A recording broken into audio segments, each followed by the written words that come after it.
घर में जब टीवी पर परेड शुरू होती है ना, तो कुछ लोग सिर्फ टैंक्स और मिसाइल्स नहीं देखते। किसी को उसमें देश का गौरव दिखता है, किसी को अपने सपने और किसी को भारत की ताकत। और शायद इसीलिए भारत में डिफेंस सिर्फ बॉर्डर की बात नहीं, हर घर की भावना है।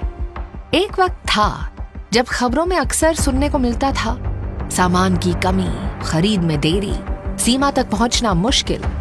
बॉर्डर पर तैनात जवानों की बहादुरी में कोई कमी नहीं थी, पर सिस्टम की रफ्तार उनकी ढाल नहीं बन पा रही थी। लेकिन पिछले 12 सालों में भारत ने सिर्फ अपनी सेना को मजबूत नहीं किया, अपने इरादे भी साफ किए।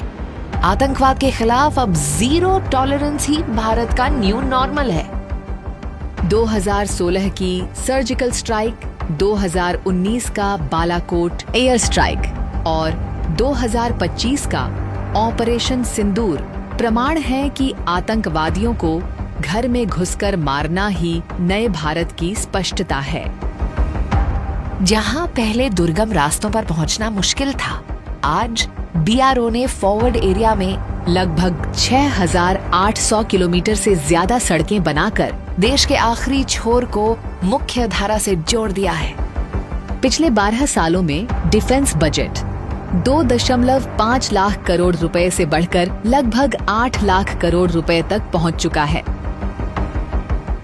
जहां 2014 में एम्यूनिशन सेल्फ रिलायंस सिर्फ 32% थी, आज वो 90% तक पहुंच चुकी है। Tejas fighter jets, INS Vikrant, BrahMos और 1000 प्लस डिफेंस स्टार्टअप्स। अब भारत सिर्फ डिफेंस इक्विपमेंट खरीद नहीं रहा, दुनिया को एक्सपोर्ट भी कर रहा है। फाइनेंशियल ईयर 2025-2026 में डिफेंस एक्सपोर्ट्स 38,000 करोड़ रुपए से ज्यादा रहे और 80 प्लस देशों तक इंडियन डिफेंस इक्विपमेंट पहुंचा। और बदलाव सिर्फ हथियारों में नहीं आया, आज हर हिंदुस्तानी को अपनी सेनाओं की बहादुरी के साथ साथ भारत की जवाब देने की क्षमता पर भी पूरा भरोसा है। सशक्त सेना, सुरक्षित सीमा, यही है नए भारत की नई ताकत।